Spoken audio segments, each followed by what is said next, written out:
Kaixo, gaur osasun prebentziorako gai bat aurkeztuko dugu.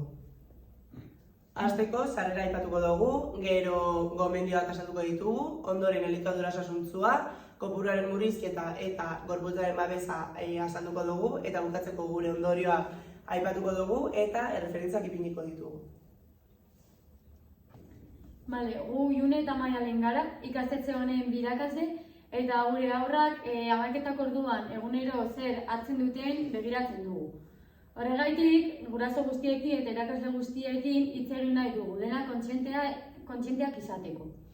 Horretarako gure gomendioak eta elikadura ohiturak izango dizkizuegu denak jakiteko. Gomendioak. Haurren elikadura zaintzea oso gomendagarria da. Horretarako gomendagarria da eguna 5 ordutan banatzea, hau da, gozaria, amegitakoa, bazkaria, azkaria eta afaria.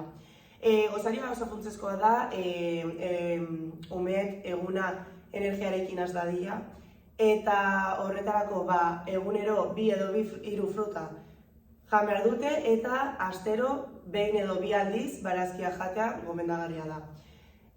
Janaria azukretsua saihestu behar dira eta bazkari edo edozer gauz jan baino ondoren hortza garbitzea esango diogu. Elikadura osasuntsu bat izateko lehenik eta behin komunikazioa oso garrantzitsua da. Gurasoek eta irakasleek aurrekin komunikazioa izan behar dute zergatik jan behar dugun elikadura osasuntsuak izateko eta zergatik den hain txarra elikadura ez osasuntsuak jatea. Horretarako errepikapenak oso garrantzitsuak dira. Umeei behin eta berrirotan esan behar ditugu zergaitiak eta zer egin behar duten. Frutak eta barazki desberdinak ezagutzeko mota desberdinak daude. Gu jarduera bat egingo dugu, asteazkenero fruta desberdinak ekarriko ditugu hamaiketako ordurako. Horretarako gurasoei ea lehenik eta behin dastatu duten eta ea alergikoak diren galdetuko dugu.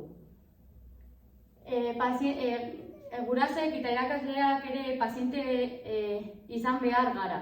Umeak behin eta berrirotan esan behar diegu gauzak lehen esan dudan moduan.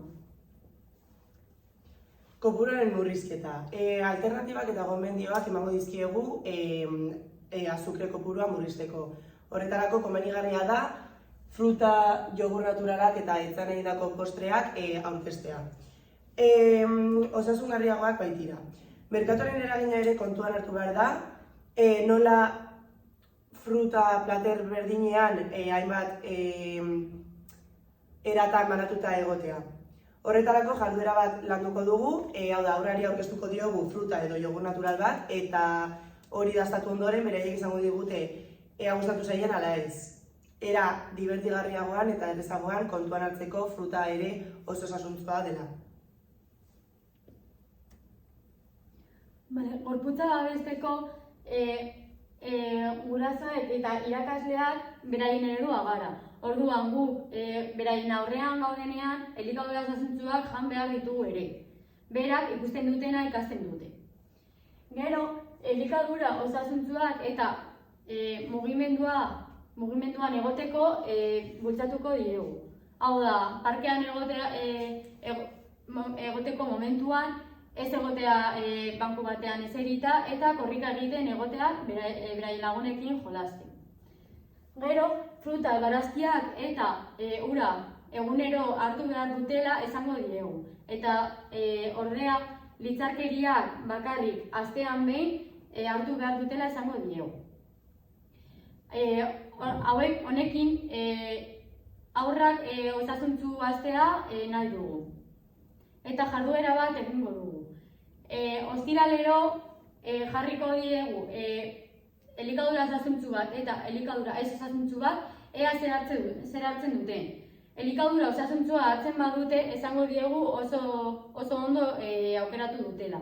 Eta elikadura ez osasuntsua hartzen badute esango diegu tripako mina ematen duela eta hori jan ostean tipako mina izango dutela, eta txarto sentiko direla.